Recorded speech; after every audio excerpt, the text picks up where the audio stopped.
Halo teman-teman semua, kembali lagi dengan saya, Damian, selaku Technical Consultant dari PT Logos Teknologi Utama. Hari ini kita akan belajar nih seputar SharePoint. Nah, spesifiknya apa? Ya, hari ini kita akan belajar gitu bagaimana caranya kita membuat sebuah permission level ya. Mungkin nanti ada di video sebelumnya, bisa dicek di channel YouTube Logos, yaitu terkait tentang sharing SharePoint site dengan memberikan permission gitu, dengan grant permission namanya. Nah, itu di dalam grant permission tersebut kita memberikan user tersebut sebuah akses, kita sharing gitu akses SharePoint site kita ke user terkait gitu, bisa eksternal user maupun internal gitu. Nah, yang dimana di situ dia bisa mengakses SharePoint site kita dengan beberapa restriction melalui permission, dengan hanya beberapa izin gitu. Kita memberikan dia dengan sesuatu izin gitu ya, suatu permission gitu. Permissionnya bisa apa aja, bisa user tersebut hanya bisa melihat SharePoint tersebut, atau user dia bisa melakukan editing juga, atau dia bisa mendesain gitu SharePoint site tersebut secara keseluruhan, atau dia tidak bisa melakukan apa-apa, hanya view only. Ini bisa dilakukan gitu. Nah, ini adalah yang dinamakan permission level gitu. Jadi ketika kita men-sharing sebuah site gitu dengan permission, dengan memberikan permission, nah kita bisa memasukkannya ke dalam permission group ya nanti. Nah, jadi di dalam permission group ini disitulah terdapat detail atau deskripsi bahwa apa sih di dalam description, di dalam permission group ini ada permission level apa aja. Nah, di sini kita akan membahas gitu ya, bagaimana caranya membuat sebuah permission level gitu. Nah, langsung saja ya kita ke demonya. Baik, di sini kita bisa masuk ya. Teman-teman juga bisa masuk gitu ke SharePoint teman-teman gitu. Nah, jadi fungsinya, jadi kita akan masuk gitu ke beginilah tampilan homepage SharePoint. Ada dua cara untuk masuk. Kita bisa pertama masuk ke, kita bisa langsung gitu dari SharePoint site kita masuk ke site setting. Kita pilih langsung di user and permission. Kita pilih site permission. Atau kita bisa juga langsung masuk melalui salah satu site gitu di tenan teman-teman gitu.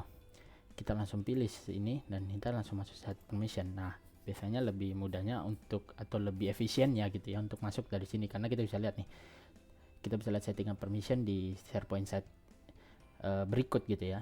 Ini untuk site owner kita diberikan full control, untuk site member itu limited control, jadi ada beberapa gitu. Nah, inilah cara setting permission. Nah, untuk kita bisa membuat sebuah permission level gitu, kita harus masuk ke lebih dalam gitu, kita ke advanced permission setting. Nah, di sini inilah namanya permission group ya. Secara template gitu ada di ada 3. Sudah dijelasin di video sebelumnya nanti. Ini untuk pemberian permission. Nah, yang kita ingin buat adalah permission level di sini gitu ya. Dia bisa apa aja sih? Dia bisa edit gitu. Untuk ini permission group member itu bisa melakukan edit. Untuk group owner bisa melakukan full control permission levelnya. Untuk visitors dia hanya bisa read atau view only ya, sama saja. Nah, jadi untuk membuat permission level nanti kita bisa klik di sini permission levels. Nah, di sini. Jadi secara default gitu, Microsoft sendiri sudah membuat 5 template ya. Nah, 5 template. Ada 5 bukan template, mohon maaf, tapi ada 5 default settingan permission level gitu. Ada full control, ada design, ada edit, ada contribute dan read. Secara deskripsi bisa dilihat sendiri ya, teman-teman. Nah, nanti di sini dijelaskan juga di deskripsinya. Nah, ini secara default di sini ada 5 ya, dan ini tidak bisa di delete. Kita bisa delete. Yang bisa kita lakukan gitu ya di tampilan ini, di page ini adalah kita bisa delete permission level, kita bisa add juga permission level, kita bisa edit ya, terkecuali untuk default full control ini ya, permission level full control ini tidak bisa kita edit. Oke. Nah, jadi kita close. Nah, kita bisa edit juga gitu, misalnya jika secara template nih, saya mau pakai desain gitu biar lebih mudahnya ya, kita mau menggunakan template desain tapi hanya di utak-atik gitu ya, di setting sedikit gitu. Nah, kita bisa gunakan, kita bisa edit, kita bisa matiin application pages, kita bisa view ini kita matiin. Nah, gitu ya. Nanti ketika sudah selesai kita bisa submit. Kita juga bisa copy gitu ya, secara template gitu, secara default gitu. Ketika kita mau bikin baru nih, kita nggak mau edit ini, kita mau bikin baru tapi dengan base gitu atau dasar dari ini mirip gitu, hanya kita utak-atik, kita bisa copy, kita bikin baru gitu tanpa misalnya harus merubah gitu ya default dari permission level yang disediakan Microsoft. Nah, jadi kita langsung saja ya, kita buat add permission level. Misalnya view and edit. Jadi kombinasi dengan view dan edit bisa dilakukan gitu. Nah, kita di sini bisa view, can view gitu. Kita bisa tambahkan deskripsinya, bisa juga tidak, tapi view and edit list. Nah, oke. Nah, kita pilih ini list permission. Jadi kita bisa setting gitu list SharePoint list kita ini apa aja gitu. Apa yang bisa kita beri izin gitu. Kita bisa edit, apakah user tersebut bisa edit, bisa menambahkan item di list, bisa juga add dokumen di library gitu ya. Kalau ini site permission ini bersifat secara site-nya sendiri gitu. Boleh nggak sih user tersebut misalnya nih manage permission di site tersebut, bisa memview analitik datanya, penggunaan dari site SharePoint site tersebut, bisa juga create subsites ini. Jadi ini bisa dibilang secara list permission ini secara dokumennya apa yang bisa dilakukan oleh user. Kalau site permission apa yang bisa dilakukan oleh user di SharePoint site tersebut untuk SharePoint-nya gitu ya. Nah, jadi di sini kita untuk list saja ya, list permission gitu. Kita bisa pilih view and edit ya. Nah, misalnya ini secara sederhana. Nanti teman-teman bisa bikin sendiri gitu. Nih. Ini bisa dibilang ya, mohon maaf sebelumnya. Nah, ketika kita matiin gitu. Kita bisa ketika kita matiin ini semua ya. Karena ini kan bersinambungan gitu ya. Ketika kita bisa edit, tentu saja kita bisa view gitu. Jadi makanya itu alasannya kenapa dia nyala gitu ya. View and edit. Nah, begitu juga dengan ini ya, langsung nyala secara otomatis karena ini wajib nyala gitu. Bisa juga dimatikan. Nah, tapi akan dia mati gitu karena ini berkesinambungan gitu ya. Ini wajib. Ketika kita bisa edit, tentu saja kita bisa view. Mungkin begitu ya, sederhana ya. Nah, jadi kita buat. Nah, untuk personal permission, ini untuk personal view kita bisa create and change delete personal view di list. Kita bisa juga add personal web part. Kita juga bisa update gitu ya. Ini personal permission secara personal gitu di SharePoint site tersebut. Nah, misalnya kita bisa create langsung.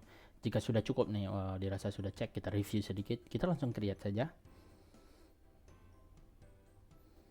Nah, akan muncul ya yang satu. Nah, untuk permission level yang kita buat gitu, yang telah kita customisasi sendiri, kita bikin sendiri gitu secara custom. Ini bisa di delete gitu ya. Nah, lalu untuk digunakannya bagaimana? Nah, kita bisa kembali lagi gitu ya ke page sebelumnya. Sebentar. Misalnya kita masuk ke site nih. Di mana sih kita bisa lihat kita bisa menggunakan permission level tersebut? Karena perlu nggak sih kita masukkan gitu? Nah, karena kan tadi kan berbicara tentang permission group ya. Bisa nggak sih kita masukkan? Kita bisa masukkan permission level kita di permission group gitu ya. Nah, kita bisa setting gitu ya. Tapi bisa juga kita gunakan. Nah, cara menggunakannya gitu bagaimana? Kita assign permission tersebut ke user yang kita mau gitu. Misalnya Alex Wilber ya.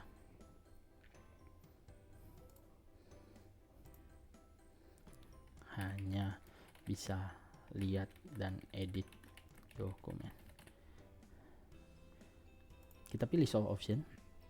Ini dinyalakan supaya user terkait itu menerima invitation emailnya melalui invitationnya di Outlook gitu. Nah, disinilah kita pilih select a permission level. Nah, muncul kan sebuah permission level yang kita buat. Jadi tidak hanya kita bisa menggunakan permission group, kita bisa juga menggunakan secara spesifik hanya permission level tersebut gitu. Nah, biasanya perbedaannya hanya jika group ini digunakan untuk kumpulan orang gitu, yang memang misalnya ada berbeda divisi atau departemen gitu, yang misalnya ini SharePoint site hanya untuk teknologi, jadi misalnya untuk tim finance hanya boleh melakukan beberapa ini, tidak boleh melakukan ini dan itu, jadi ada permissionnya gitu. Ini dengan mudahnya jadi dalam grup gitu. Kalau ini bisa kita gunakan spesifik gitu ke orang-orang gitu ya. Kita pilih view and edit. Nah, langsung untuk cara menggunakan kita bisa invite people, kita langsung share saja. Nah, di sini. Nah, nanti secara langsung akun mungkin kita coba buka ya. sebentar, akun Alex Wilber ini ya, salah satu akun contoh.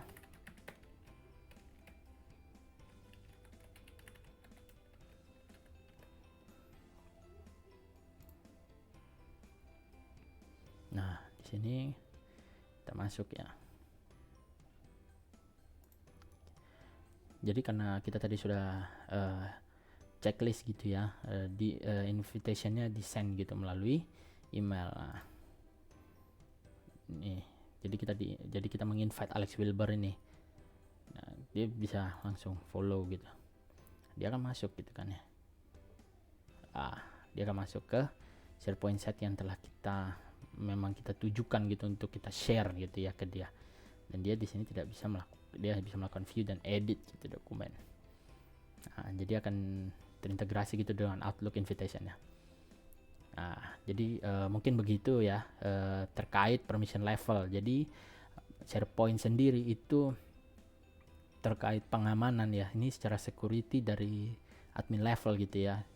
Jadi kita bisa secara fleksibel atau secara sesuai dengan kebutuhan dari admin atau user sendiri gitu, atau teman-teman sendiri sebagai admin atau dari tenan tersebut, itu bisa dengan secara spesifik gitu, atau misalnya dengan secara fleksibel sesuai dengan kebutuhannya bisa men-share gitu SharePoint site dengan aman gitu ya, dengan memberikan permission sehingga ketika kita melakukan sharing site sendiri kita merasa aman gitu ya, teman-teman juga merasa aman gitu, kita sharing ke eksternal ataupun ke internal gitu. Dan mungkin juga ada beberapa regulasi gitu dalam perusahaan yang memang bisa disesuaikan gitu, tinggal bagaimana teman-teman melakukan pembuatan permission level tersebut. Nah, oke, mungkin segitu saja dari saya untuk hari ini. Sekian video saya tentang seputar SharePoint tersebut ya, tentang kita telah berbicara gitu ya tentang permission level. Mohon maaf jika masih ada kurang atau lebihnya. Sampai jumpa ya di next video. Terima kasih.